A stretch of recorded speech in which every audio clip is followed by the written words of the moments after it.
The Project Gutenberg ebook of The Girl from Bodies, Inc. This ebook is for the use of anyone anywhere in the United States and most other parts of the world at no cost and with almost no restrictions whatsoever. You may copy it, give it away or reuse it under the terms of the Project Gutenberg license included with this ebook or online at www.gutenberg.org. If you are not located in the United States, you will have to check the laws of the country where you are located before using this ebook. Title: The Girl from Bodies, Inc. Author: Len Spencer. Illustrator: Virgil Finlay. Release date: May 3, 2024. Ebook number 73523. Language: English. Original publication: New York, New York, Ziff Davis Publishing Company, 1956. Credits: Greg Weeks, Mary Meehan, and the online distributed proofreading team at http://www.pgdp.net. Start of the Project Gutenberg ebook The Girl from Bodies, Inc. The Girl from Bodies Incorporated. By Leonard G. Spencer. It's a darned shame that just when we get past the experimental stage and learn how to have fun, the old body starts wearing out. Now what if there were spare parts for sale? What if you could get them installed on demand? A new heart, a new liver, a new well, just suppose. Transcriber's note: this text was produced from Fantastic October 1956. Extensive research did not uncover any evidence that the U.S. copyright on this publication was renewed. The trouble with bodies, said the new rub-down specialist at the Gotham Baths, is that after a while they just wear out. GLMPH, said Hugh Horner as the skin-sleeking oil was applied liberally to his face, making a drawn-out reply impossible. Ain't it funny, though, the rub-downer said, how you can buy a new set of piston rings for your car or a mainspring for your wristwatch or a new gizmo for the old lady's Mixmaster, but you can't even buy a new appendix, if you should need one, for yourself. The quick hands left Horner's face and began to knead the sagging muscles in his pectoral region. If you look at it that way, Horner said, you have a point. He was alone in the massage room with the attendant. He felt worn and drained out, as he always did at the end of a heavy week's work at the office. A steam bath and a massage helped, but he had to admit it, he wasn't as young as he used to be. Of course I have a point, Mr. Horner, said the attendant. Folks spent all that money on machines, what I mean, and almost nothing on themselves. Tell me what happens when a guy develops a bad ticker weight, I'll tell you what happens. He sits somewhere in a soft chair, on a porch maybe, sucking on a dry pipe and waiting for the next attack, which will probably kill him. I've heard pleasanter talk, Hugh Horner said in sudden distaste. What's the matter? Afraid of the truth? Now really, said Horner. How old are you, Mr. Horner? 45. I'm 47, Horner admitted. His age, thus objectively stated in his own voice, came as a mild shock. 47. He was virtually middle-aged. 47. How many years before you change the car's battery? Why, 2 or 3, I guess. The tires? Every 25,000 miles. That would be about 3 years. The attendant leaned down over him, still kneading the flesh of his chest. How much you got in the bank, Mr. H? He asked in a tight whisper. I don't see where that's any business of yours, Horner replied in a shocked voice. You get a car on time, it's the finance company's business, isn't it? You take out a mortgage, it's the bank's business, right? Yes, but how much, then? Well, $6,000. Joint account with your wife? Why, yes. Happily married. Now, just a minute. Are you or aren't you? Yes, I suppose so. You suppose so? Yes, I'm happily married. Naturally, Jane isn't exactly the same girl she was 20 years ago, when we were married. She's put on some weight and she's got wrinkles and she's not exactly a sweater girl, I see. Any children? No, we were never blessed, is it? Well, that's good. No children. I think you'll do, Mr. Horner. Do? Do for what? Congratulations, sir, the rub-down man said, smacking some oil on Horner's abdomen and squashing the flesh around to show Horner how soft he'd become. Horner said, "Say, what happened to George, anyway?"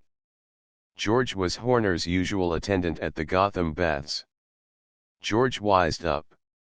"He's out getting a body job." "Oh, something happened to George's car."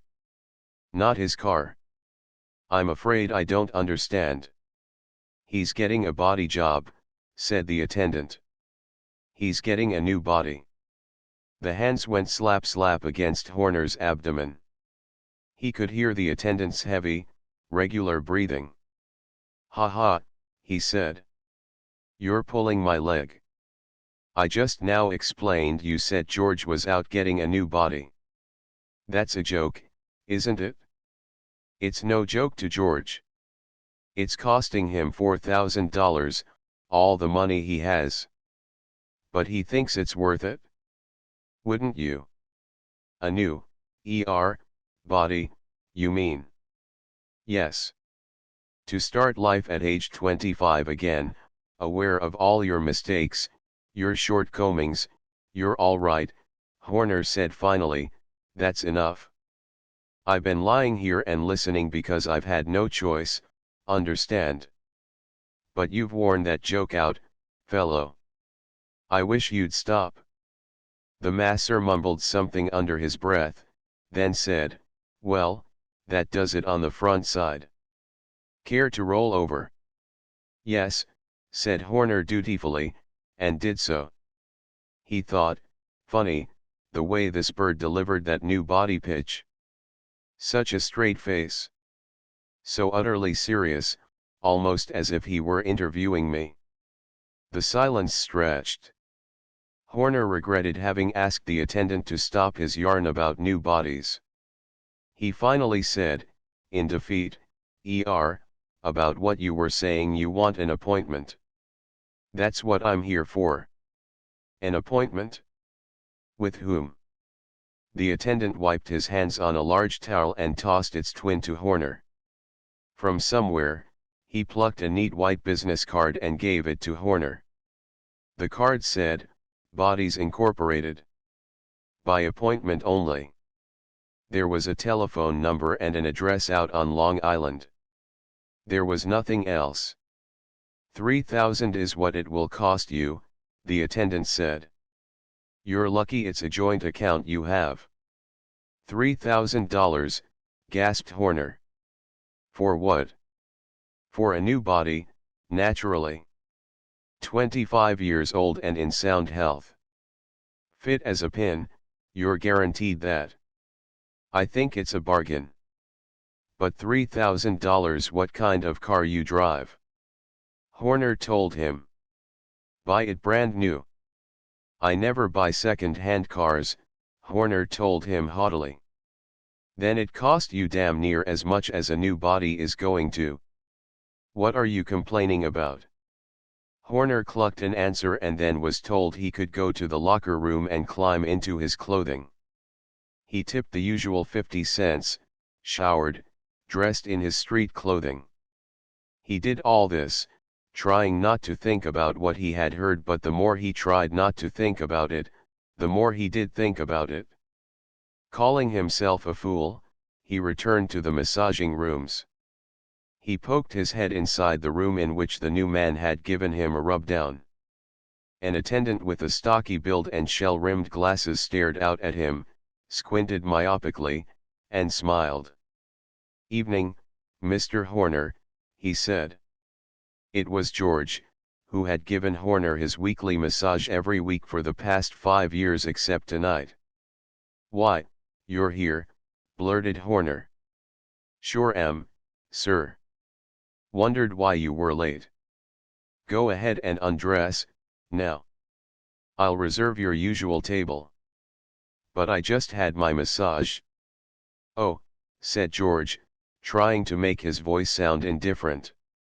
"Trying one of the other masseurs." "Not at all," snapped Horner. "You weren't here." "Well, were you?" "Never even stepped out." "Been here all night," George said. "But the other man, the new man, no new man, Mr. Horner, sir. Haven't put on a new man in 6-7 months." "I'd know, wouldn't I?" "You'd know," said Horner slowly, after a silence. "Something the matter, sir?" "It's nothing." "Nothing." Horner got out of there very quickly. He took a cab home, which was unusual for him. If George and his nameless friend had been playing an elaborate practical joke, they had also been playing hob with Horner's digestion. For now a hot sensation flooded his middle, his damned ulcer acting up. Ulcers, he thought with a sudden wry smile, ulcers, and what else? "You're 47, Horner. A mildly successful life, a good marriage, a middling business, no children, no outstanding debts. Any regrets?" Yes, Horner thought. Regrets. His ulcer was a regret. He had to be careful what he ate, couldn't drink much. His rising blood pressure would one day be a regret, even if it wasn't yet. And generally, vaguely, his insignificance was a regret. He was not a meek man, but he was no Tarzan of the Apes. He was not a small man, but he was no Goliath. He was not a lowbrow, but he was no Einstein. He was not without an eye and some appeal for women, but he was no Don Juan. He sighed, knowing you could extend the list indefinitely. Hugh Horner, small businessman. Hugh Horner, small man. "Here's your address, Mac," the cab driver said. Horner got up with a start. He realized he had been sitting there for some time with the cab perfectly still. He somehow sensed that time had passed, more time than the 30-odd minutes it would take a cab to deliver him to his home on the other side of the Brooklyn Battery Tunnel. Where are we?" he asked the cabbie. For some reason, he fingered the business card in his pocket. The one the new masseur, the masseur who apparently did not exist, had given him. The cabbie, shrugging, told him an address which was not immediately familiar. Then, with a sudden quickening of his heart, Horner realized it was the address on the business card in his pocket. "You mean," Horner demanded, "we're on Long Island? I don't remember telling you to take me here." "Well, I didn't dream it up myself, Mac," the cabbie said. "Look, I don't care if you get out or you don't get out. The flag is still down and I'm still making money. So, what'll it be?" "I ought to call my wife," Horner said. The driver shrugged. "You getting off here?" Slowly, Horner nodded. He looked outside. He saw night darkness, a dimly lit driveway, a hemlock hedge 12 feet high. Sign said positively no vehicles, the cabbie told him. "So I guess you walk from here." "I guess I walk," Horner said. He consulted the taxi meter, took $4 bills from his money clip and a $half in change from his pocket. Then he got out. The cab door closed. The driver put the clutch down, then up, and the cab rolled away into the darkness. Horner lit a cigarette. It tasted harsh and bitter, stale. The darkness engulfed him and a pulse hammered, of all places, in his right leg. He felt all at once old or at least aging. He sighed, and it was not a sound a young man would make. In the darkness on the unknown road, he longed for his youth, his lost youth. Then he walked resolutely up the dimly lit driveway flanked by the high hemlock hedge. The door knocker was brass, and Horner let it fall. It made a resounding noise, and the door opened within a second, as if someone were standing half a foot away on the other side with no job but to admit Hugh Horner the instant he knocked. "Come in, Mr. Horner," the girl said. "Naturally, we were expecting you." She was tall, and she wore a cashmere sweater, loose but not so loose that it failed to reveal high, maidenly breasts. She wore a skirt not provocatively tight, but tight enough to suggest the good thighs that she had. Her hair fell almost to her shoulders in abundant auburn waves. She had a lovely face, and Horner thought she was about 20 years old. "You were expecting me?" Horner said. "Of course. You see, Bodies Incorporated carefully screens its applicants. But I didn't apply." "Ah, but we knew you were going to. We have to be sure of our clients. Because if a single client decided to talk, we'd be out of business." "The authorities?" "Certainly. But since you're here, we can get down to business at once. You have the $3,000 with you." "Why, no. No, I don't." "Bank book?" "Yes, I have that. It's good enough. Tomorrow we can take your identification papers, driving license, and so forth, and get the money ourselves. That is, unless they know you personally at the bank." Horner said that he did his banking by mail. He supposed they were going to forge his signature, but made no comment because he had decided, all at once, to call the whole thing off. "See here," he said. "This is a little awkward. But you can trust me not to talk." "What's a little awkward?" I've decided not to go through with it," Horner said lamely. "My wife, my friends." The girl said nothing. She took 2 steps forward, placed her arms around Horner, and kissed him. She wore a subtle perfume. She was beautiful. Her lips were soft and warm, inviting. Her lips were hot. Her lips burned. Horner broke away breathlessly. His heart was pounding. He knew his face was flushed, he could feel it. His legs were unsteady. He wanted to respond, but his energies were dissipating in the hard-pumping heart, the trembling limbs, the flushed face. It was a middle-aged response. It lacked the drive and direction of youth. "Did you like that?" the girl asked, taking one of Horner's hands and holding it. "Yes," came his breathless reply. "Oh, yes. I liked it." "But you didn't respond?" "I have a wife." "That wasn't the reason. We're happily married. And I like this sweater I'm wearing very much, but I have others and will wear others. The mores of our society." "Mores baloney. You were just plain scared. Middle-aged scared. Look at you. You're soft and you're getting wrinkles. Do you think I was really attracted to you? Do you think that's why I kissed you? No, you fool. That wasn't the reason. Then you wanted to make this point. Wanted to show you you're old, too old to enjoy the most obvious pleasures of a younger man's life. 25, Mr. Horner. That's the age.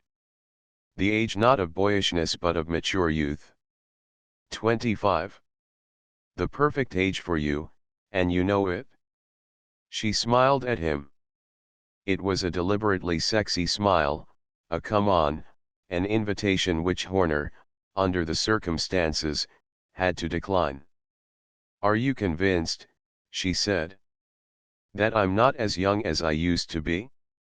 "Of course." She gave him a deliberately daughterly kiss, pecking at his temple with her soft warm lips. Then you're ready to go to the observation room. The observation room, thought Horner. Did he do the observing, or was he observed? He sighed. It was not a young man's way of expressing what Hugh Horner felt. He knew it was not. He said slowly, bleakly, I'm ready for the observation room. The girl did not even nod. She had known he would be ready all along. It was a small, utterly bare room with 3 walls of dull gray metal and the 4th of dazzling floor-to-ceiling glass. On the other side of the glass was a similar room except that it was furnished with a single bench running across its length. Men were seated on the bench. Young men, apparently staring at Horner and his lovely companion. They can't see us, the girl explained. One-way glass. But do they, know why they are here? Naturally. Everything's on the up and up with bodies incorporated, morally if not legally. And they are. Your choice, Mr. Horner. As you can see, there are 8 young men in there, each 25 years old, each guaranteed in good health, each perfectly willing to switch identities with you. I must tell you in advance, however, that the switch is quite permanent. There is no recourse. You understand? Yes, but... Horner looked at the 8 men who could not see him, and lapsed into silence. The 8 all looked like sound specimens, all right. All seemed healthy and alert, even cheerful. Horner said, somewhat suspiciously, my reason for wanting to switch places is obvious. And theirs. It was a good body. It looked as though it would last for years. The girl licked her lips before she spoke. They were very nice lips. They were delicious lips. Horner had tasted them. He was suddenly reminded of a magician who makes diverting passes with one hand while performing his magic with the other. Money, the girl said laconically. Money? But I'm only paying $3,000. Surely a man wouldn't surrender his youth for such a sum. Our regulations call for a man's total savings. In your case, $3,000. But most of our clients are extremely wealthy, Mr. Horner. Now, since half of the fee goes to the youth who will become Hugh Horner while we keep the other half. But $1,500 only. I should have said it goes into a pool. A yearly pool, you see. The average last year was $465,000, Mr. Horner. Don't you think some young men would be willing to surrender 20 years of their lives for $500,000? I wouldn't if I were young, Horner said at once. Between you and me, that's because you aren't. But it's their choice to make, and it's a free choice. Now, have you made a selection? Horner looked at the 8 men again, and shrugged. I see, the girl said. And I agree. They're all choice specimens, is that what you're thinking? All strong, all healthy, and all will probably be in better shape than you are, 20 years from now. Do I get some kind of a guarantee on their health? I mean, what if I should pick one of them with an incurable disease or something? Although he asked this very practical question, Horner still hardly expected to go through with anything as incredible as switching bodies with one of the young men on the other side of the glass partition. After all, he told himself for the 10th time, such things just weren't possible. This was either an elaborate joke or an elaborate dream. He decided hopefully that it was the latter. He recalled that the doctor had given him Reserpine to calm his nerves recently, and the doctor had told him that one of the side effects of Reserpine was an abundance of nightmare. That's it, he said. Reserpine. What did you say? The girl asked him, an amused look on her face.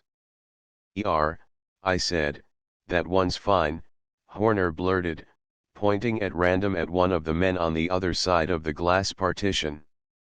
"Good," the girl said. "Then everything is ready." She touched a section of the wall and the dazzling glass sheet abruptly went opaque. This lasted for some 5 seconds, then the wall became transparent again. All but one of the men had disappeared. Horner assumed it was the individual he had singled out quite at random. "Now really," he began. "Look at me," the girl said. That was easy. She was beautiful. Her eyes grew very large. Incredibly large. They filled her entire head. They filled the room. They were 2 enormous blue pits. Horner jumped into both of them just before he fell into a deep hypnotic sleep. His hands were raw and bleeding. His first thought was that the guards would know something was wrong when they saw his hands. He was down on his knees in foul-smelling dirt, but his head scraped the low ceiling. He was digging mechanically with his bare hands. He had had a shovel, but it had been lost in a slight cave-in. "Hey, Lonnie," a harsh whispering voice called. "Stop dreaming, for crying out loud. If we don't do it tonight, we'll never get another chance. Furbish is out." "What do you mean he's out?" called back Horner, whose name now seemed to be Lonnie. "You know what I mean. Out. Another cell block. Furbish got a mouth like the Holland Tunnel.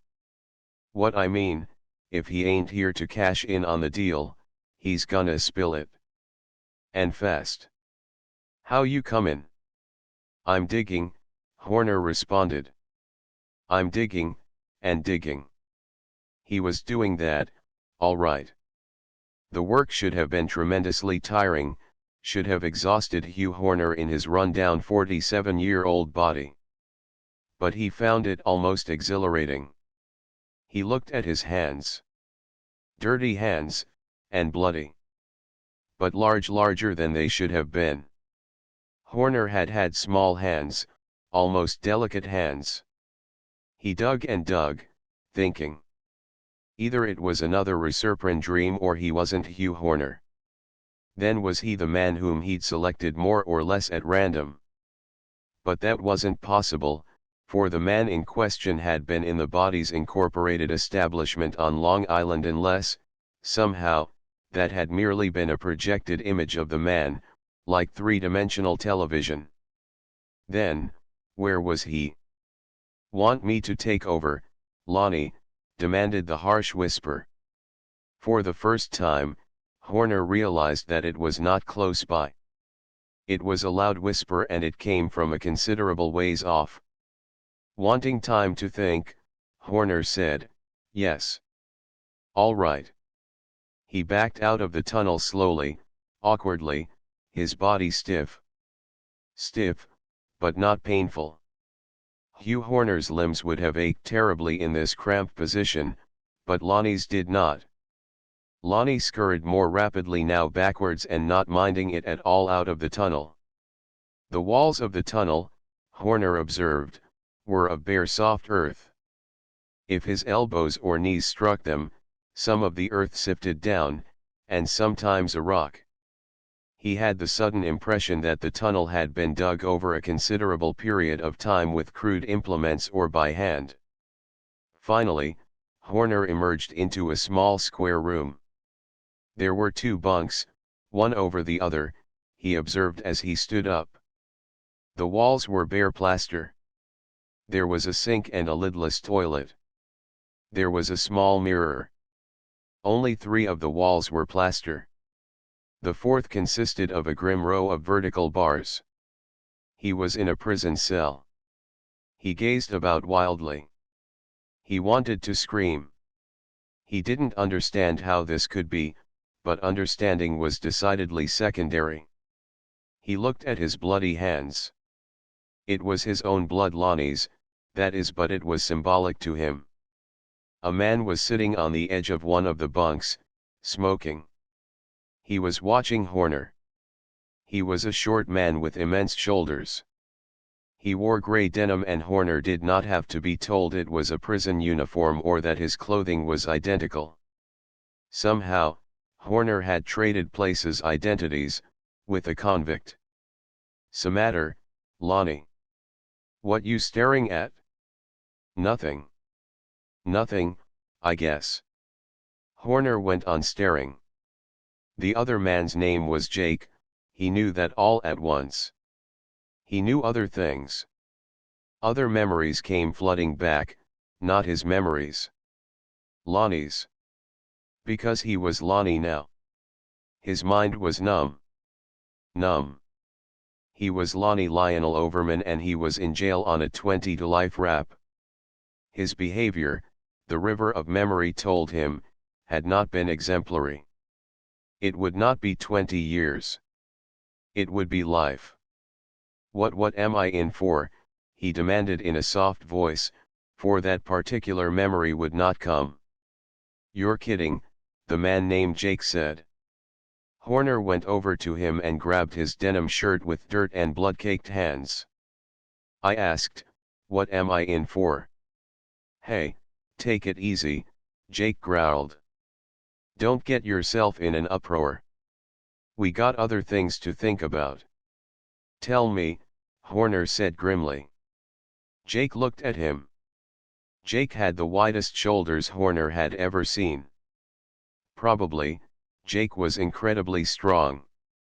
But his shoulders shrugged and he said, "When you get like that, Lonnie, I guess you got to have your way."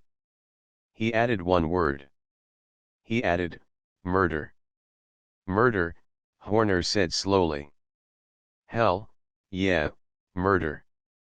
Now snap out of it, will you?" "Murder.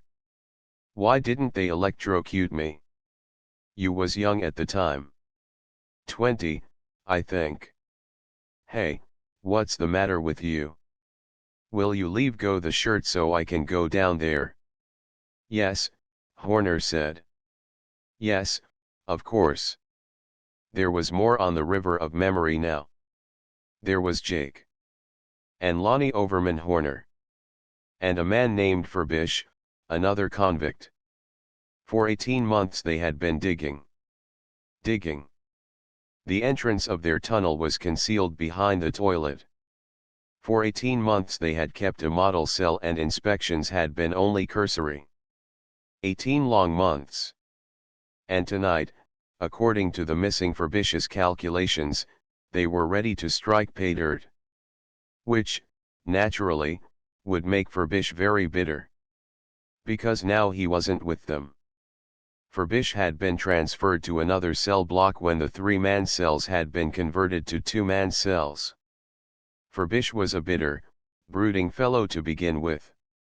Furbish might be bitter enough to spill everything. "Don't forget," Jake was saying. "We're close enough now." Furbish knew what he was talking about. "I hope to hell you can swim, Lonnie." "I can swim. On account of the tunnel lets out near the river, remember. So, don't forget. The guards come now, it'll probably be on account of," Furbish told them. "The guards come now, don't bother giving me the signal. Just come crawling in and we'll try to bust through. It got to be no more than inches now. Ain't that right?" Horner said it was right. Furbish, now departed, had been their tunnel expert. The whole plan had been Furbish's, and now Furbish was deprived of it. There was no telling what the bitter Furbish might do. "Well, wish me luck, kid." "Good luck," Horner said dutifully. Jake got down on hands and knees and squirmed down behind the toilet and soon disappeared into the tunnel. Horner wanted to think. Desperately he wanted to think. But now his stunned mind was a blank. The thoughts would not come. He sat there, all but mindless. And heard footsteps. He shut his eyes. The bunk was hard, but not too hard. If he shut his eyes and tried to think very hard of Hugh Horner and Hugh Horner's life, Pretty soon he would wake up and the nightmare would be over. He shuddered. He was only fooling himself, he knew. This was no resurpran dream. This was incredibly the real thing. He heard footsteps. He stood up, adrenaline coursing through his veins and making him feel vital and alive and ready for anything. Footsteps meant the guard was coming, but the gray light streaming in through the window told Horner that it was barely dawn and there would be no reason for a guard to come so purposefully in this direction unless Furbish had squealed. So, if the guard came now, which seemed likely, the guard would come seeking their tunnel. Lonnie's and Jake's, not Horner's. Horner had had nothing to do with it. No. Certainly not. But Horner was going to serve Lonnie Overman's life term in prison for murder. And Horner would be punished for the attempted escape. Punishment. He was already serving a life term. Solitary confinement, probably. He was innocent. He had done nothing, except wish for youth. It wasn't fair, he told himself. It was terribly, tragically unfair. He wanted his freedom. "Hey you, Overman," the guard said. He stood outside the cell, holding the bars. "I can't see so good in there." "Where's Halrahan?" Halrahan was Jake. "Sleeping," Horner said. The guard scowled and squinted. "Bunk looks like it's empty," he said. "The top bunk," said Horner. "Can't see the top bunk," said the guard. He searched for his keys, inserting the right one, turning the big tumblers. Horner tensed. He had committed no murder. He had done nothing. He was no criminal. He wanted his freedom but could not tell them, "By the way, I'm not who you think I am, I'm a fellow named Hugh Horner and I never committed anything worse than a traffic violation in my life, so please get me the hell out of here and give me back my old body. It's all right, I don't mind being 47 years old." He could tell them nothing like that. He could only do what Lonnie Overman was trying to do, and try to do something later about this unexpected place changing with a convicted lifer. He could only try to escape. The heavy bars swung in, all but soundless on oiled hinges. The guard swaggered into the cell, expecting nothing. He walked to the bunks, peered at the upper one. He reached for the whistle, lanyard dangling from his neck. He got it in his mouth and blew on it. It was the loudest sound Horner had ever heard. A second later, Horner grabbed the guard's shoulder and swung him around and hit him. Horner felt the numbness and pain of it to his elbow, but it had been a good blow. Lonnie knew how to use his fists. The guard went down and stayed down and Horner wondered how much time they would have until the whistle brought help. He scurried to the toilet and got down on hands and knees behind it, crawling into their tunnel. Furbish must have talked already, he called out, making his way on hands and knees through the pitch-dark tunnel. The shaft was barely wide enough to admit him and angled sharply several times where Overman, Jake Halrahan, and Furbish must have encountered large rocks. Horner estimated the distance at 50 feet or more before he came up against Jake's back. He had expected complete darkness here at the nether end of the tunnel, but faint light seeped in from somewhere. "Made it?" Jake cried hoarsely. "Listen to the river." Horner heard it, a faint rushing of water. "The guards," he said. "I took care of one, but not before he blew his whistle. We don't have much time." There was not enough room for both of them to dig. Horner waited on hands and knees while Jake clawed at the earth again with his fingers. Soon Horner heard a pounding sound and realized Jake was using his fists to enlarge the hole in the soft mucky ground. "I'm squeezing through," Jake finally cried, and Horner felt the man's bulk ahead of him shift over to one side and then forward. A moment later, Horner felt cool fresh air caress his cheek. He had not realized how close and fetid it was in the tunnel until now. He sobbed, breathing deeply of the night air. A wind stirred, and hard rain pelted his face. For a few tormenting seconds his shoulders became wedged in the opening, then he was through.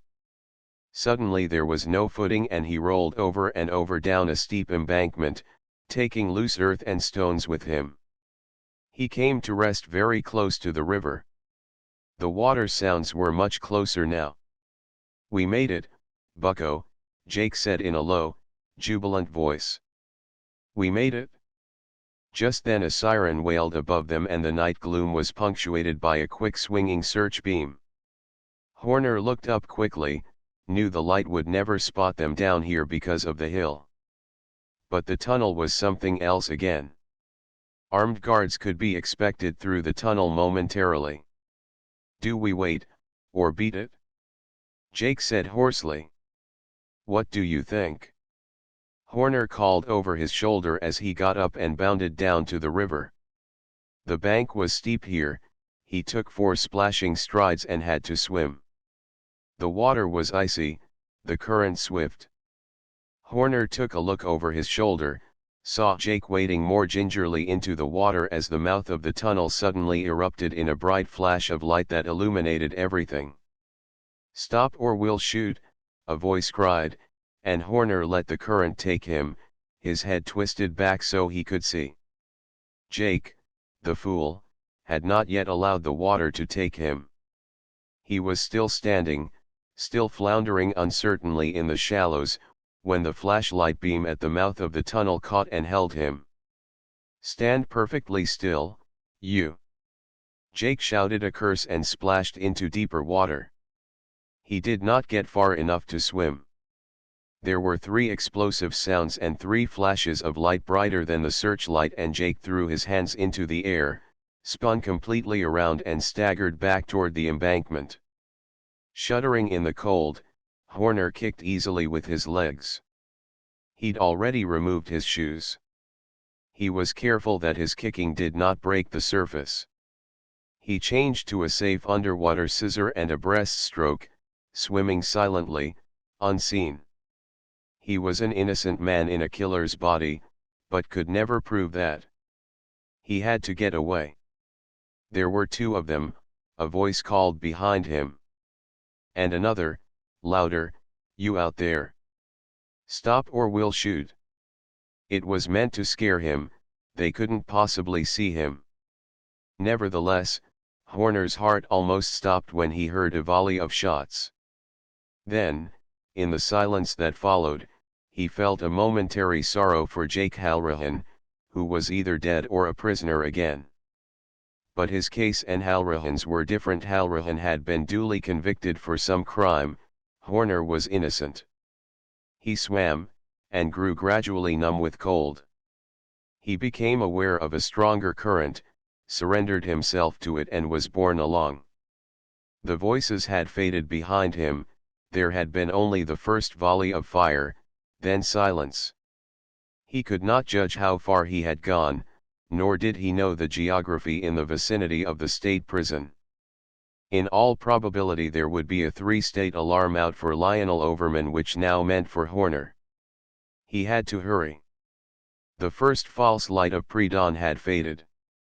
It was as dark now as the middle of the night, but in half an hour daylight would come. Rain fell in fitful squalls now, the rain seemed to be stopping.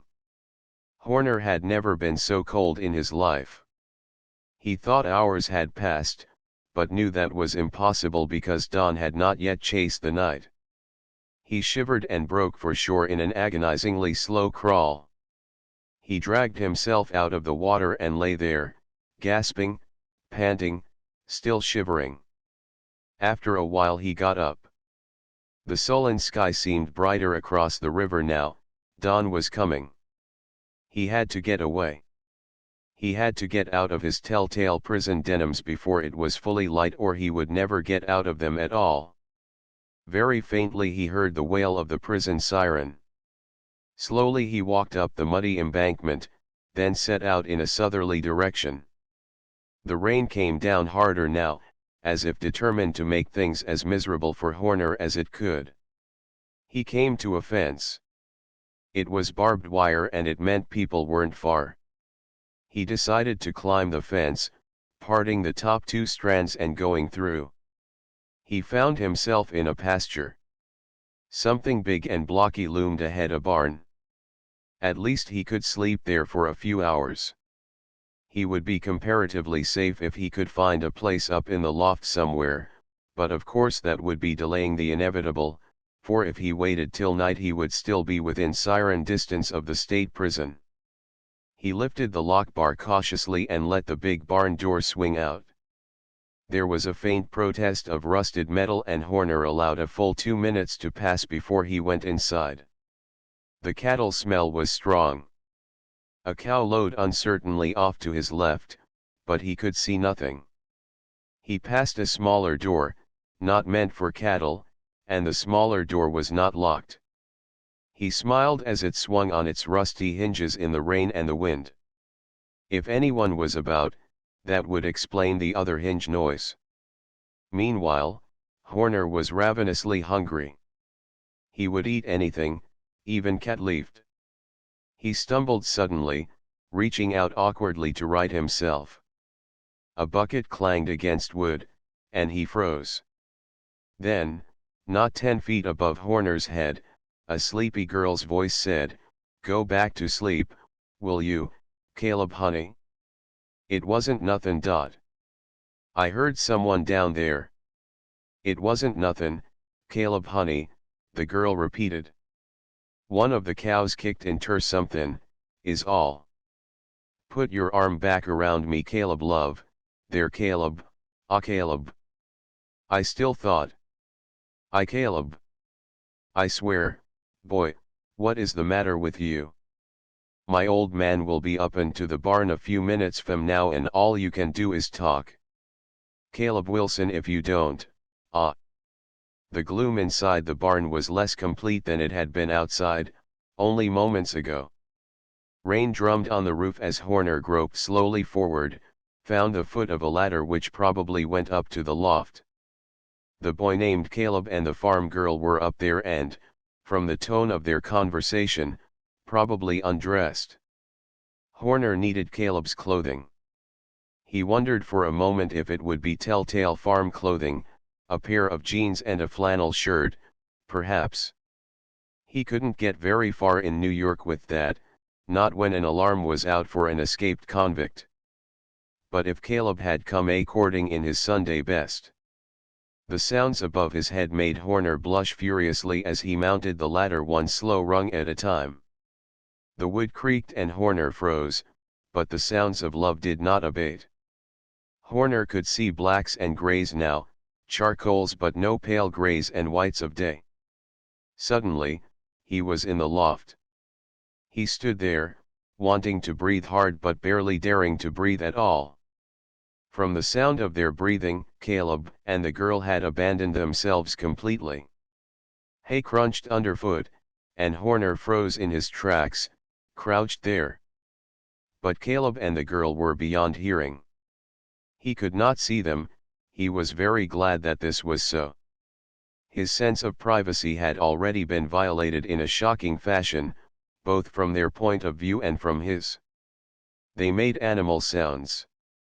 Blood flooded Horner's face again. The hell with it, he finally decided. They sounded happy enough, at any event. He got down on hands and knees and groped for Caleb's clothing. With one hand he found the clothing. With the other he struck something warm and slightly yielding. Again, he froze. "Caleb. How'd you get down there?" "Down where?" "My foot." "I ain't down there." "Caleb." The foot explored Horner's arm, his shoulder. The foot drew away as if Horner were flame. "Caleb," the voice was shocked. "Caleb, I think it's somebody." There was a gasp, a stirring, a creaking of wood and a crunching of hay. Horner remained in a motionless crouch, one hand still gripping the pile of clothing. he was aware of a dim shape as Caleb got up. He wondered if Caleb could see him crouched there and decided that for the moment he could not. When Caleb was very close, when he would have stepped on Horner had he advanced another 2 strides, Horner flung the pile of clothes in his face and propelled himself forward head first. His head struck Caleb's belly as he hoped it would, and the air rushed out of Caleb, and the farm boy did a jackknife over Horner's shoulder. Horner backed away quickly and hit Caleb as he went down. He was not happy about that, but he had to make sure. He connected twice with Caleb's face. "Daddy," the girl demanded in a choking sob. It was half question and half frightened guess. She didn't raise her voice, though.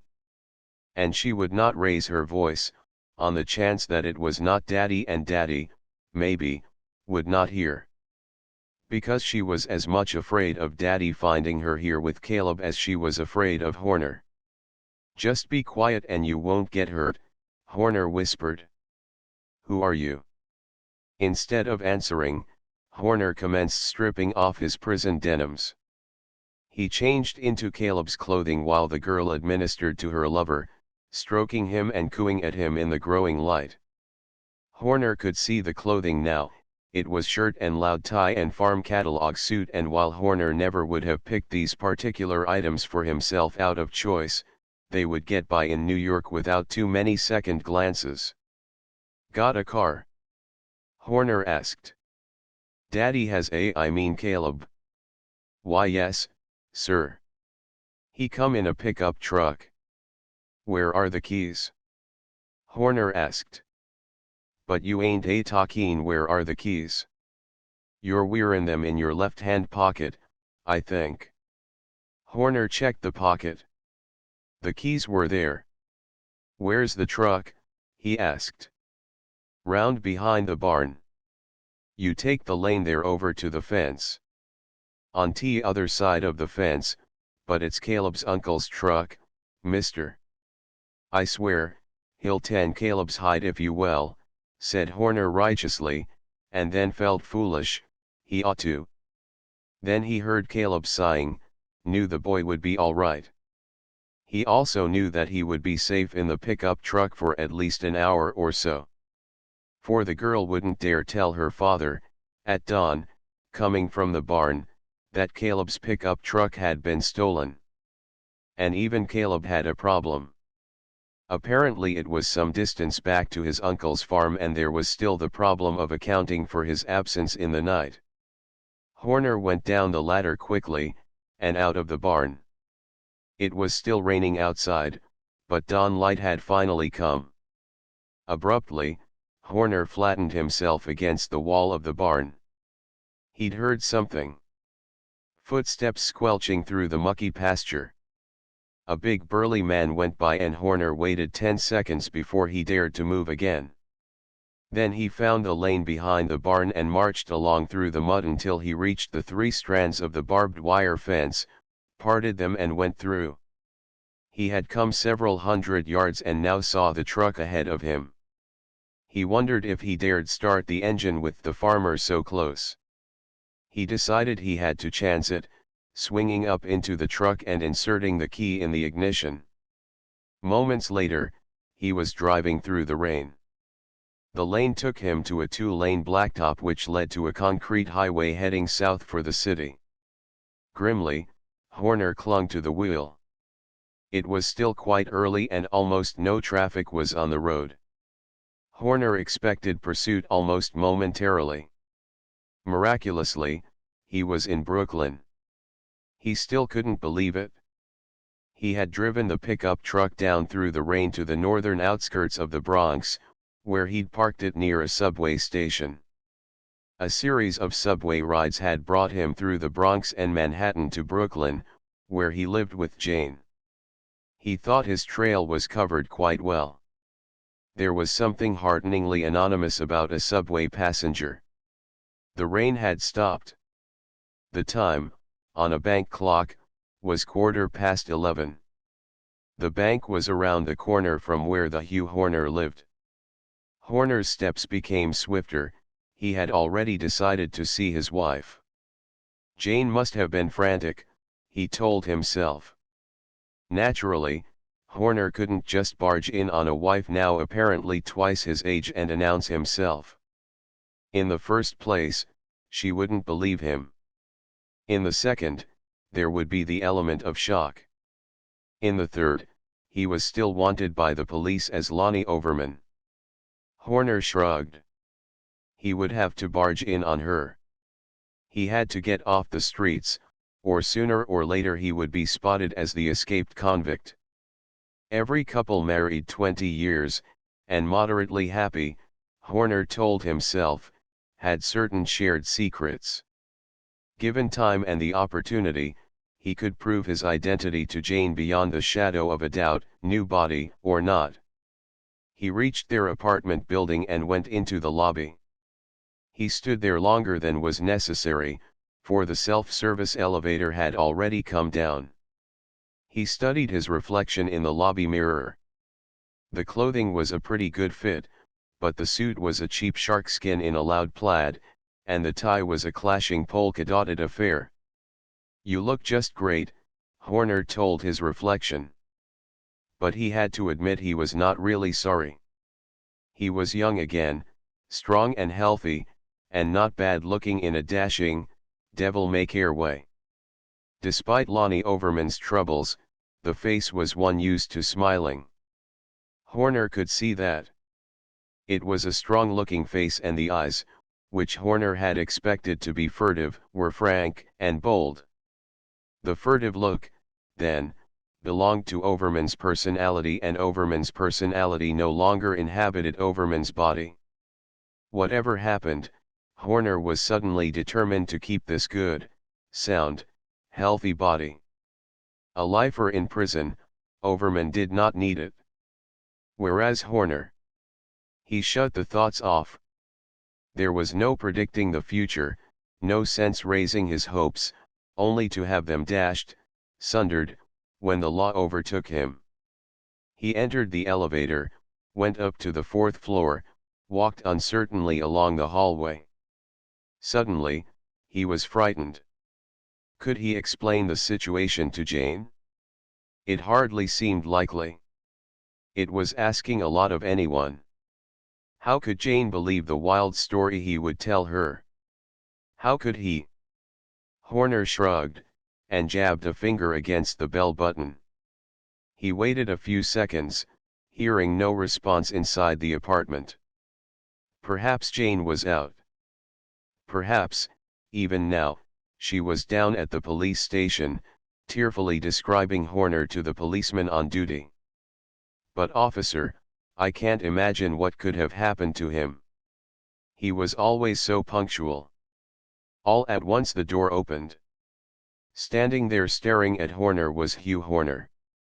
Horner's first impulse was to run. What could he explain to Jane now? Whatever he tried was doomed to failure by the simple presence of the other Hugh Horner of the convict, Lionel Overman, in Horner's body, he now realized.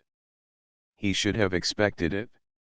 Overman and the other 7 men in the observation room, the auburn-haired girl had said at Bodies Incorporated, had approved of the switch. It was a question of money, the girl had said. And now Horner knew that was a lie. It had to be a lie. It wasn't a question of money at all. Lionel Overman was a convict. And the others? Convicts too, Horner decided. Glad to trade 20 years of their lives for freedom. Apparently they had been recruited in prison by hirelings of Bodies Incorporated. Apparently they knew the full score. Lionel Overman in Horner's body seemed quite sure of himself. "Good God!" Horner blurted. "You're me.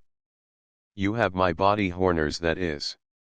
"Quiet, you fool," the other Hugh Horner told him. "The old lady'll hear you. I'll give you this much of a break, get lost and I won't call the cops. But beat it fast." "Now listen," Horner began. His voice trailed off. He had nothing to say. He understood, but he was stunned. Intellectual understanding and emotional acceptance of a situation, he knew, having learned the hard way, were two different things. But he studied Lionel Overman in Hugh Horner's body, and was more determined than ever that he would not go back, if going back were possible. The Hugh Horner he looked at was an aging man. 47. He looked easily that old. He was a dumpy man with a sagging jowled face, small, rather close-set eyes and a receding hairline. The eyes looked crafty, too. Horner had never known his eyes to look crafty before. Probably, that was Overman's personality coming through. "You listen to me," Overman said, "and listen good. Get lost. I mean that, brother. We both know the score, so don't try to pull any of this bewilderment crap on me. I heard over the radio how you escaped, but hell, man, they got a 7-state alarm out for you. I got enough trouble with that bag of an old lady inside." "What?" said Horner in a shocked voice, "did you say?" "I got enough trouble with your bag of a wife, I said," Overman told him. "Hell, man, maybe my body's older now, but my memory ain't. She's a bag. A real bag. But what do you care, huh? You ain't saddled with her anymore." "Saddled with her?" Horner mumbled. "Saddled? I love my wife. How dare you call her a?" Horner went livid with rage, grabbed Overman's arm. The small dumpy man lurched toward him. "Hey, Lego!" Overman struck out awkwardly, unathletically, in the Hugh Horner body. Horner warded off the weak blows easily, and hit Overman once, expertly, on the point of the jaw just as Jane Horner called from within the apartment, "Who is it, dear? What's taking so long?" Horner let the unconscious Overman fall. He was about to flee back to the elevator because he couldn't face his wife now, not apparently as the man who had just knocked Hugh Horner unconscious. But an apartment door between theirs and the elevator opened and Horner had no choice but to duck into his own apartment. Jane appeared from the direction of the kitchen. She was wearing an apron and she was dumpier than Horner remembered. Probably, Horner told himself, my own dumpiness prevented me from seeing her that way. She wore her hair in a bun and was 45 and looked it. She was holding a heavy green glass pitcher in her hand and looked down at what was apparently her unconscious husband on the floor and let out a scream or began to, for Horner ran to her and clasped a hand over her mouth. "I can explain everything," he said, wondering if, indeed, he could. "If you promise not to shout or scream, I'll let go of you." The trapped face nodded. Horner let go and his wife said, "I know you. I know you now. I recognize you from the television. You're that Lionel Overstreet Overman, but I'm not. Who escaped from the prison upstate. What did you do to my husband?" "I," said Horner, "am your husband." She looked at him. She looked at the Hugh Horner body, unconscious, on the floor. She sobbed hysterically and Horner said, "You're both coming with me, in your car. A murderer. You'll kill us. Janie, listen to me. That time in Jones Beach before we were married and the top of your bathing suit came off while we were swimming, it was something only she and the real Horner would know, but he had waited too long. He had been staring down at the unconscious Lionel Overman while he spoke, and when he looked up it was too late to ward off the green glass pitcher which Jane was bringing down over his head. It exploded there. So did the world for Horner. There was a buzzing. There was a roaring. Horner opened his eyes. He was seated on the floor and his arms were bound. So were his legs. He looked across the foyer. Overman in Horner was similarly seated, similarly bound. "You're both driving me crazy," Jane Horner said. "You call the cops," Overman in Horner asked. Not yet. I'll give you both a chance. You, she gestured at Overman, weren't acting yourself since you came home last night.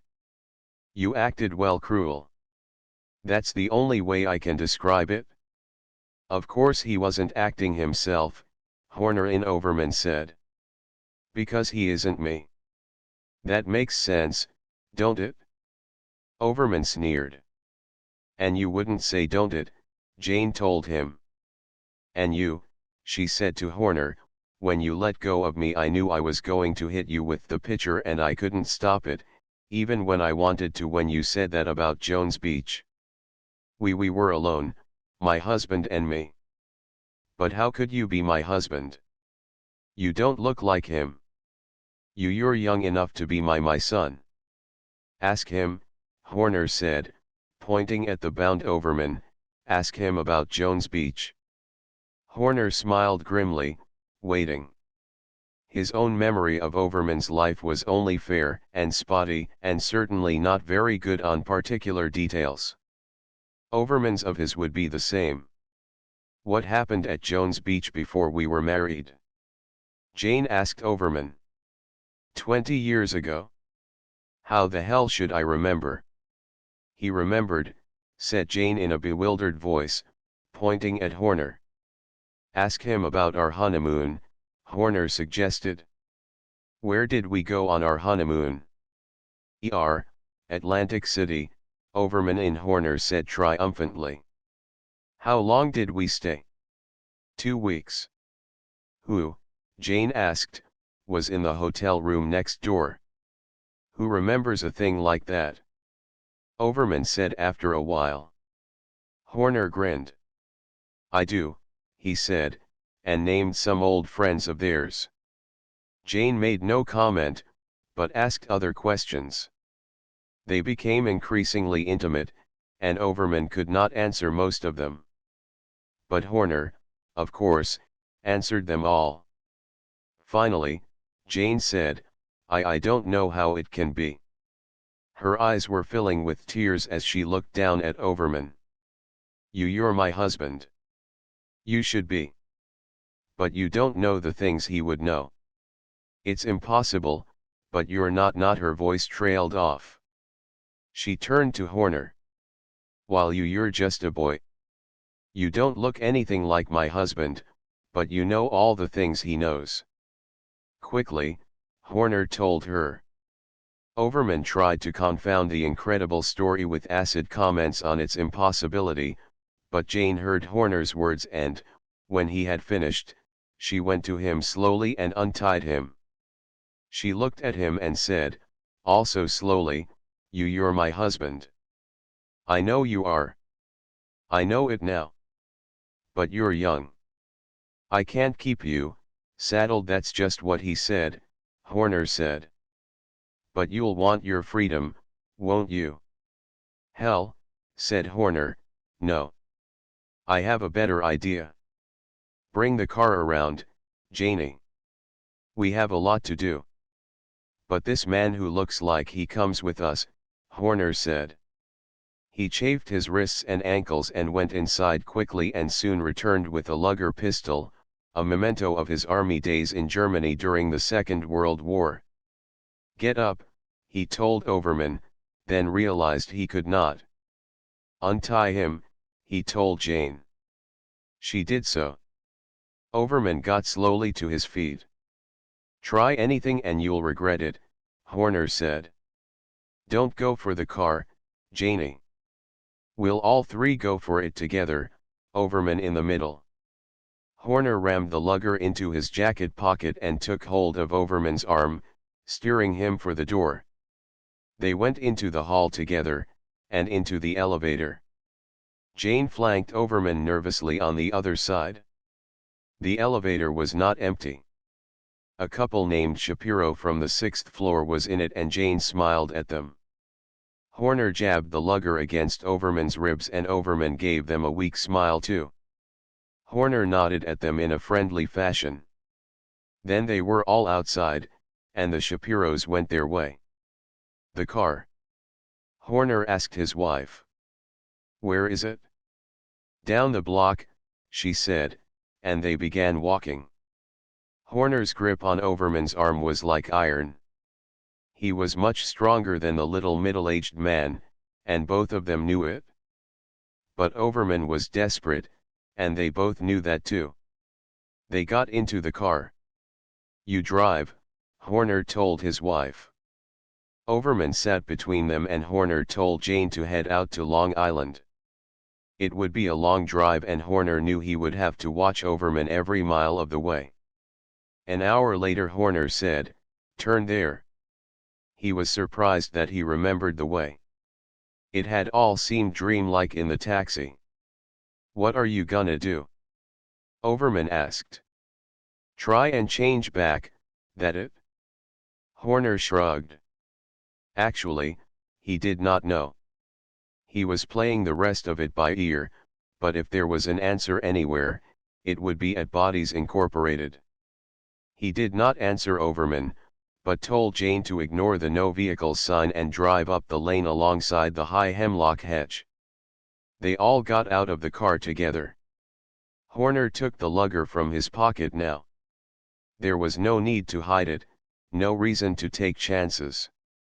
He lifted the door knocker and let it fall, and in a moment the beautiful auburn-haired girl opened the door. "Yes," she said, then snapped, You had no business coming back here." "It wasn't my idea," Overman said with a bleak grin. "It was mine," Horner told her. "You didn't say I'd be switching places with a convict. How many other poor suckers fell for it? That's no business of yours. We didn't do a thing that wasn't legal. There are no statutes in the books to cover what you did, you mean," Horner accused. "It's the same thing. Now go away, will you? There's nothing we can do for you here." "I guess there is," Horner said wearily. "I'll tell you. I guess I'll have to ask you to change us back." He didn't like the idea. He wanted to be young. He thought after what had happened, and since Overman apparently knew the score, he had earned his right to keep the strong young body as his own. But there seemed no other way out, and, besides, he knew now that he loved Jane deeply and could not show her the kind of love he wanted to, young enough to be her son. He would change back with regrets, but change he would. The dream of youth had ended for him. The pretty auburn-haired girl was laughing. "But I thought you knew," she said with finality. "We can't possibly reverse the procedure. Once made, the change is irrevocable because the electromagnetic impulses which make up a human mind are delicate and could never stand the shock twice. It looks like you're trapped, Mr. Horner. Or, should I say, Mr. Overman." Momentarily, he was stunned. He looked at Jane. Jane's face was crumpling. She was going to cry. A dumpy, middle-aged woman on the brink of tears. He whirled too late. Overman was in the soft and dumpy Horner body, but Overman's reflexes had apparently crossed over with him. He lunged for the lugger just as Horner brought himself out of the momentary funk which possessed him. The lugger was wrenched from Horner's hand. It seemed to leap into Overman's with a life of its own, then Overman swung it up and down and Horner felt the searing pain of it against his temple. He staggered and would have fallen, but Jane came to him, supported his weight until, slowly, strength flowed back. "Go inside and call the cops," Overman snapped at the girl. "This guy can't prove nothin'. Let the dame rant if she wants, they'll think she's nuts and I'll wind up with a separation. Snap to it, baby." "Don't worry," Auburn-Hair said, "I will." And she disappeared inside. "Hugh, oh, Hugh," Jane said. "What will we do?" "You'll just wait for the cops," Overman told them. He held the lugger on them steadily, watching them very closely. Horner said, "I'm sorry, Overman." It isn't loaded. Overman grinned at him, a wolfish grin. Sure, he said, that's why you held it on me all the way out here. But I knew, and you didn't. That makes a difference, doesn't it? Don't you see, it wouldn't be loaded. It's only a war souvenir. You're not supposed to keep war souvenirs loaded. Well, are you? Overman looked uncertainly at the weapon, then at Horner. He got a fingernail under the edge of the ammo clip in the butt and was about to spring it when he said, "You're bigger 'n me. If it ain't loaded, why don't you?" Horner cried, "I'm going to," and leaped at Overman. The gun bucked between them, went off. Horner felt the heat of the slug's passage in the air, then was grappling with Overman. The smaller man brought his knee up and a wave of nausea engulfed Horner. He clung to Overman, waiting for it to pass, keeping the lugger out of reach by holding Overman's wrist up over his head. Overman's knee blurred up again, but this time Horner pivoted and caught it on his thigh. He lashed out with his free hand, striking Overman with all his might across the face, open-handed. Overman staggered back, stunned. Horner followed through with a short left hook, and the fight was over. "I just phoned the police," Auburn-Hair said, coming out. "I was stand still," said Horner. "Better yet, let's go inside." He turned to his wife. "Listen, Jane. The cops. I'll have to run.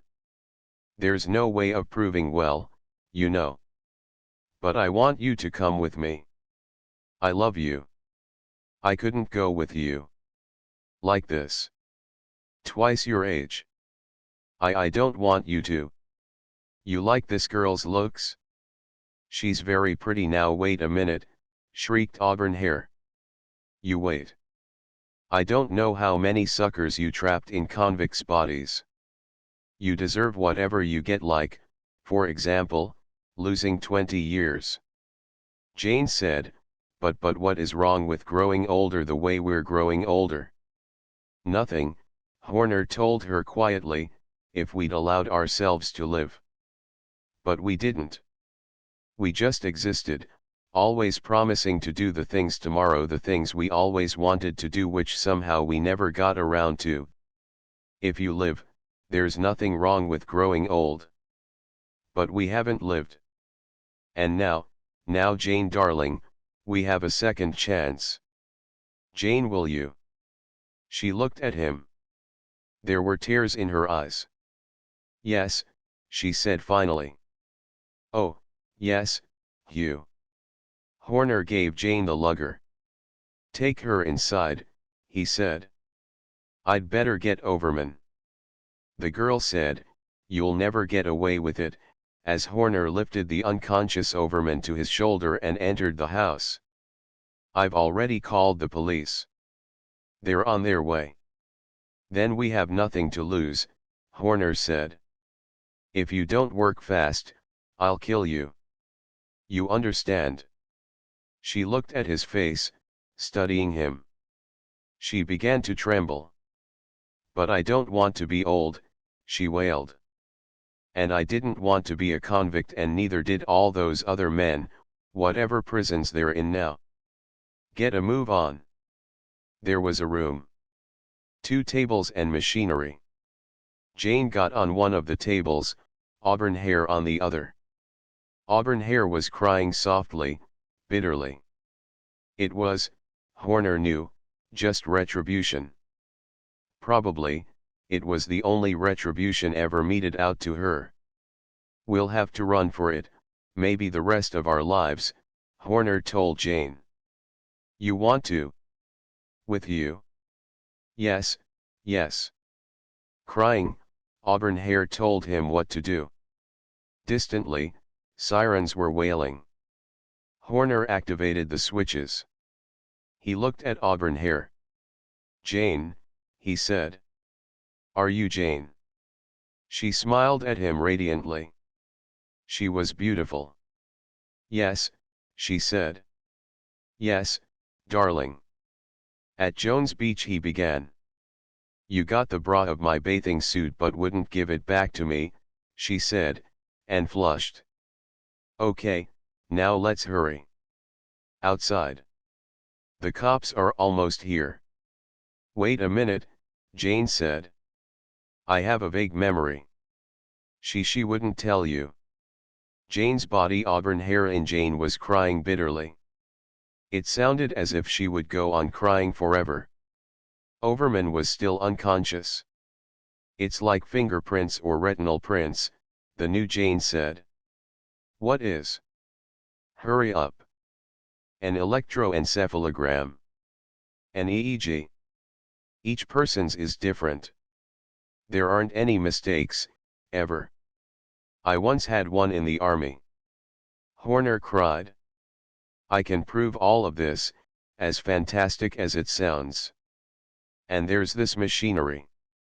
We won't have to be fugitives, Hugh.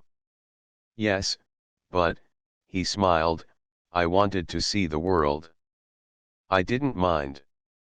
We'll see the world, Jane said, and kissed him. After you clear yourself. And after a few new law books to cover this are written, 25-year-old Hugh Horner said to his beautiful, 20-year-old wife. They would have a long session with the police, he knew. At first, the police wouldn't believe them. But ultimately, they would have to.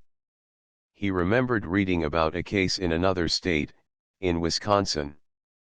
Identical twins, never had their fingerprints taken, no identifying marks. One a criminal, the other not. And an EEG proving their identity and accepted in court. So, eventually, the police would believe them. And give them a second chance to live their youth the way it should have been lived in the first place. The end. End of the Project Gutenberg ebook. The Girl from Bodies, Inc. Updated editions will replace the previous one. The old editions will be renamed. Creating the works from print editions not protected by U.S. copyright law means that no one owns a United States copyright in these works, so the Foundation, and you, can copy and distribute it in the United States without permission and without paying copyright royalties. Special rules, set forth in the General Terms of Use part of this license, apply to copying and distributing Project Gutenberg trademark electronic works to protect the Project Gutenberg trademark concept and trademark. Project Gutenberg is a registered trademark, and may not be used if you charge for an ebook, except by following the terms of the trademark license, including paying royalties for use of the Project Gutenberg trademark. If you do not charge anything for copies of this ebook, complying with the trademark license is very easy. You may use this ebook for nearly any purpose such as creation of derivative works, reports, performances, and research. Project Gutenberg ebooks may be modified and printed and given away. You may do practically anything in the United States with ebooks not protected by U.S. copyright law. Redistribution is subject to the trademark license, especially commercial redistribution. Start, full license. The full Project Gutenberg license. Please read this before you distribute or use this work to protect the Project Gutenberg trademark mission of promoting the free distribution of electronic works, by using or distributing this work, or any other work associated in any way with the phrase Project Gutenberg. You agree to comply with all the terms of the full Project Gutenberg trademark license available with this file or online at www.gutenberg.org/license. Section 1. General Terms of Use and Redistributing Project Gutenberg Trademark Electronic Works 1.a. By reading or using any part of this Project Gutenberg trademark electronic work, you indicate that you have read, understand, agree to and accept all the terms of this license and intellectual property, trademark/copyright, agreement. If you do not agree to abide by all the terms of this agreement, you must cease using and return or destroy all copies of Project Gutenberg trademark electronic works in your possession. If you paid a fee for obtaining a copy of or access to a Project Gutenberg trademark electronic work and you do not agree to be bound by the terms of this agreement, you may obtain a refund from the person or entity to whom you paid the fee as set forth in paragraph 1.e.8. 1.b Project Gutenberg is a registered trademark. It may only be used on or associated in any way with an electronic work by people who agree to be bound by the terms of this agreement. There are a few things that you can do with most Project Gutenberg trademark electronic works even without complying with the full terms of this agreement. See paragraph 1.c below. There are a lot of things you can do with Project Gutenberg trademark electronic works if you follow the terms of this agreement and help preserve free future access to Project Gutenberg trademark electronic works. See paragraph 1.e below. 1.c. The Project Gutenberg Literary Archive Foundation, the Foundation or PGLOF, owns a compilation copyright in the collection of Project Gutenberg trademark electronic works. Nearly all the individual works in the collection are in the public domain in the United States. If an individual work is unprotected by copyright law in the United States and you are located in the United States, we do not claim a right to prevent you from copying, distributing, performing, displaying, or creating derivative works based on the work as long as all references to Project Gutenberg are removed. Of course, we hope that you will support the Project Gutenberg trademark mission of promoting free access to electronic works by freely sharing Project Gutenberg trademark works in compliance with the terms of this agreement for keeping the Project Gutenberg trademark name associated with the work. You can easily comply with the terms of this agreement by keeping this work in the same format with its attached full Project Gutenberg trademark license when you share it without charge with others. 1.d. The copyright laws of the place where you are located also govern what you can do with this work.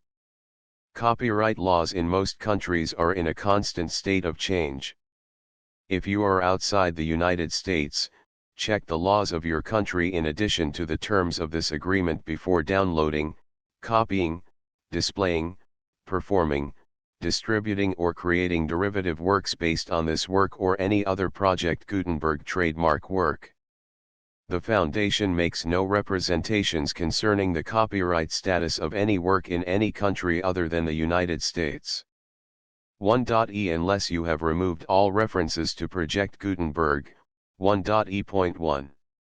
The following sentence, with active links to, or other immediate access to, the full Project Gutenberg trademark license must appear prominently whenever any copy of a Project Gutenberg trademark work, any work on which the phrase Project Gutenberg appears, or with which the phrase Project Gutenberg is associated, is accessed, displayed, performed, viewed, copied or distributed. This ebook is for the use of anyone anywhere in the United States and most other parts of the world at no cost and with almost no restrictions whatsoever. You may copy it, give it away or reuse it under the terms of the Project Gutenberg license included with this ebook or online at www.gutenberg.org. If you are not located in the United States, you will have to check the laws of the country where you are located before using this ebook. 1.e.2. If an individual Project Gutenberg trademark electronic work is derived from texts not protected by U.S. copyright law, does not contain a notice indicating that it is posted with permission of the copyright holder, the work can be copied and distributed to anyone in the United States without paying any fees or charges. If you are redistributing or providing access to a work with the phrase Project Gutenberg associated with or appearing on the work, you must comply either with the requirements of paragraphs 1.e.1 through 1.e.7 or obtain permission for the use of the work and the Project Gutenberg trademark as set forth in paragraphs 1.e.8 or 1.e.9. 1.e.3. If an individual Project Gutenberg trademark electronic work is posted with the permission of the copyright holder, your use and distribution must comply with both paragraphs 1.e.1 through 1.e.7 and any additional terms imposed by the copyright holder. Additional terms will be linked to the Project Gutenberg trademark license for all works posted with the permission of the copyright holder found at the beginning of this work. 1.e.4 Do not unlink or detach or remove the full Project Gutenberg trademark license terms from this work, or any files containing a part of this work or any other work associated with Project Gutenberg trademark. 1.e.5 Do not copy, display, perform, distribute or redistribute this electronic work, or any part of this electronic work, without prominently displaying the sentence set forth in paragraph 1.e.1 with active links or immediate access to the full terms of the Project Gutenberg trademark license. 1.e.6 You may convert to and distribute this work in any binary, compressed, marked up, non-proprietary or proprietary form, including any word processing or hypertext form.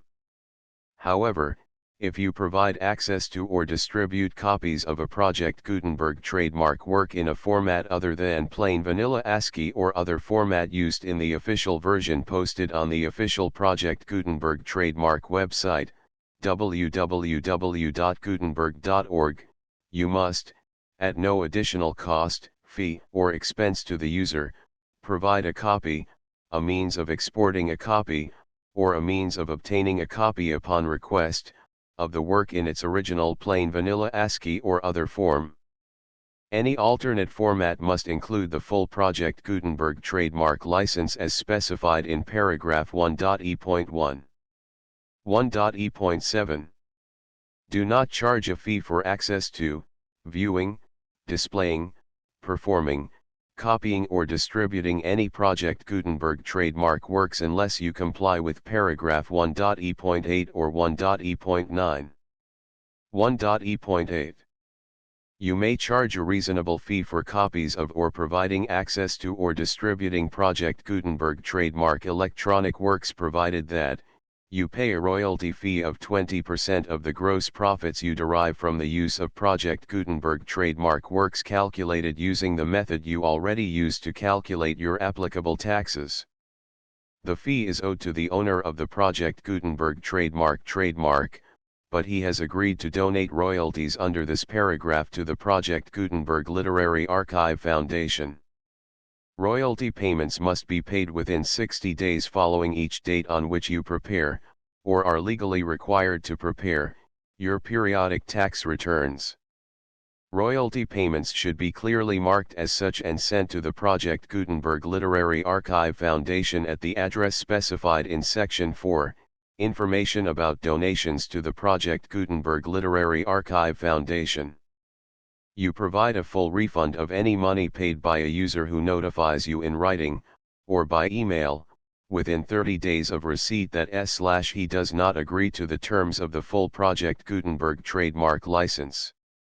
You must require such a user to return or destroy all copies of the works possessed in a physical medium and discontinue all use of and all access to other copies of Project Gutenberg trademark works.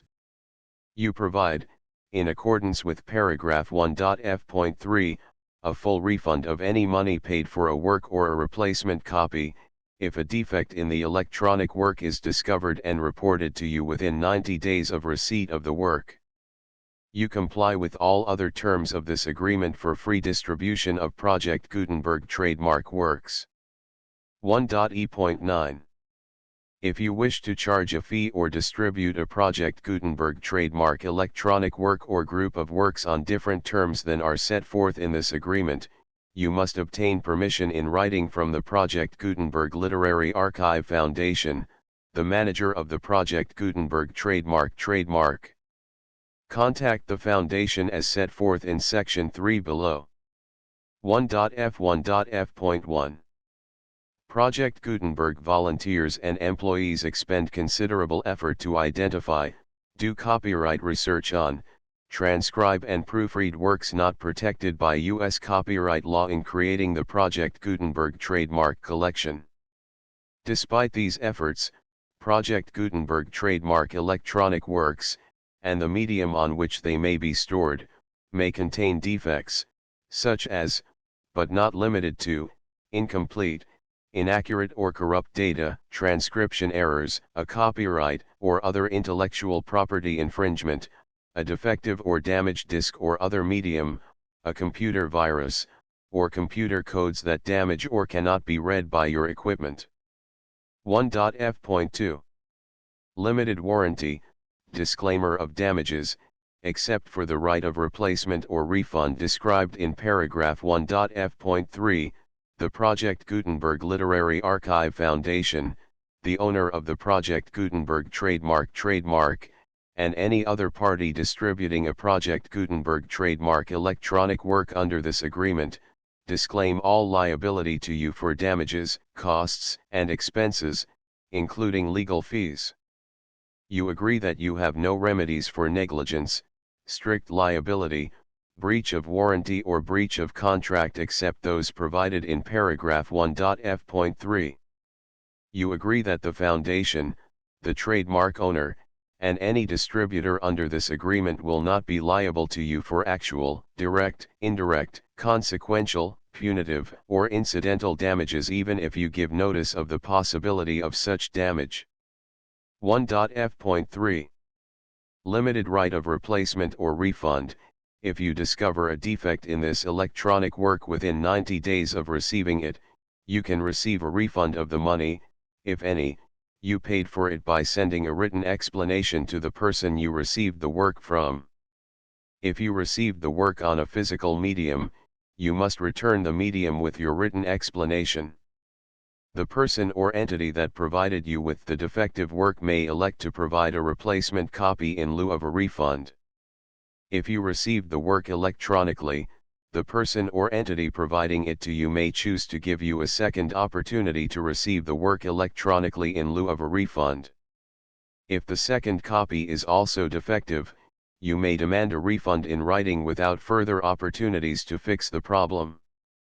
1.f.4 Except for the limited right of replacement or refund set forth in paragraph 1.f.3, this work is provided to you as is, with no other warranties of any kind, express or implied, including but not limited to warranties of merchantability or fitness for any purpose.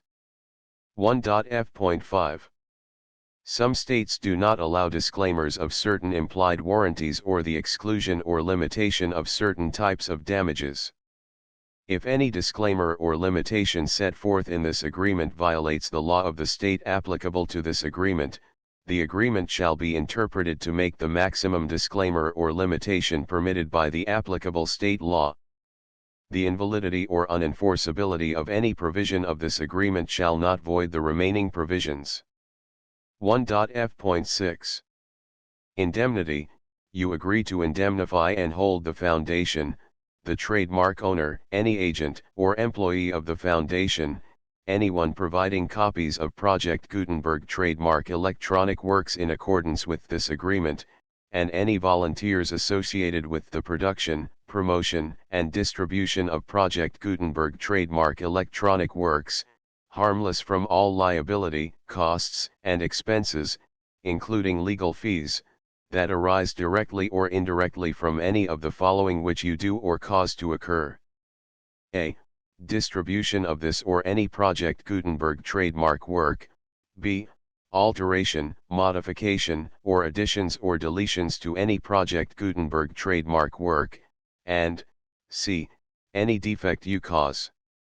Section 2. Information about the mission of Project Gutenberg trademark. Project Gutenberg trademark is synonymous with the free distribution of electronic works in formats readable by the widest variety of computers including obsolete, old, middle-aged, and new computers. It exists because of the efforts of hundreds of volunteers and donations from people in all walks of life. Volunteers and financial support to provide volunteers with the assistance they need are critical to reaching Project Gutenberg trademark's goals and ensuring that the Project Gutenberg trademark collection will remain freely available for generations to come.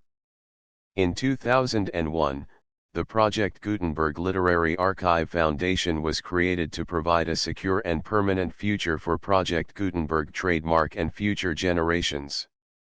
To learn more about the Project Gutenberg Literary Archive Foundation and how your efforts and donations can help, see sections 3 and 4 and the Foundation information page at www.gutenberg.org. Section 3. Information about the Project Gutenberg Literary Archive Foundation. The Project Gutenberg Literary Archive Foundation is a non-profit 501(c)(3) educational corporation organized under the laws of the state of Mississippi and granted tax-exempt status by the Internal Revenue Service. The Foundation's IN or Federal Tax Identification Number is 64-6221541. Contributions to the Project Gutenberg Literary Archive Foundation are tax-deductible to the full extent permitted by U.S. federal laws and your state's laws. The Foundation's business office is located at 809 North 1500 West, Salt Lake City, Utah 841168015961887. Email contact links and up-to-date contact information can be found at the Foundation's website and official page at www.gutenberg.org/contact section 4. Information about donations to the Project Gutenberg Literary Archive Foundation. Project Gutenberg trademark depends upon and cannot survive without widespread public support and donations to carry out its mission of increasing the number of public domain and licensed works that can be freely distributed in machine-readable form accessible by the widest array of equipment including outdated equipment. Many small donations, $1 to $5,000, are particularly important to maintaining tax-exempt status with the IRS. The Foundation is committed to complying with the laws regulating charities and charitable donations in all 50 states of the United States. Compliance requirements are not uniform and it takes a considerable effort, much paperwork, and many fees to meet and keep up with these requirements. We do not solicit donations in locations where we have not received written confirmation of compliance. To send donations or determine the status of compliance for any particular state, visit www.gutenberg.org/donate. While we cannot and do not solicit contributions from states where we have not met the solicitation requirements, we know of no prohibition against accepting unsolicited donations from donors in such states who approach us with offers to donate. International donations are gratefully accepted, but we cannot make any statements concerning tax treatment of donations received from outside the United States. U.S. laws alone swamp our small staff. Please check the Project Gutenberg web pages for current donation methods and addresses. Donations are accepted in a number of other ways including checks, online payments, and credit card donations. To donate, please visit www.gutenberg.org/donate. Section 5. General information about Project Gutenberg trademark electronic works. Professor Michael S. Hart was the originator of the Project Gutenberg trademark concept of a library of electronic works that could be freely shared with anyone.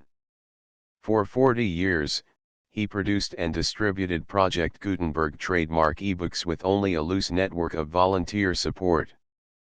Project Gutenberg trademark ebooks are often created from several printed editions, all of which are confirmed as not protected by copyright in the U.S. unless a copyright notice is included. Thus, we do not necessarily keep ebooks in compliance with any particular paper edition. Most people start at our website, which has the main PG search facility, www.gutenberg.org. This website includes information about Project Gutenberg trademark, including how to make donations to the Project Gutenberg Literary Archive Foundation, how to help produce our new ebooks, and how to subscribe to our email newsletter to hear about new ebooks. The Girl from Bodies incorporated the full Project Gutenberg license.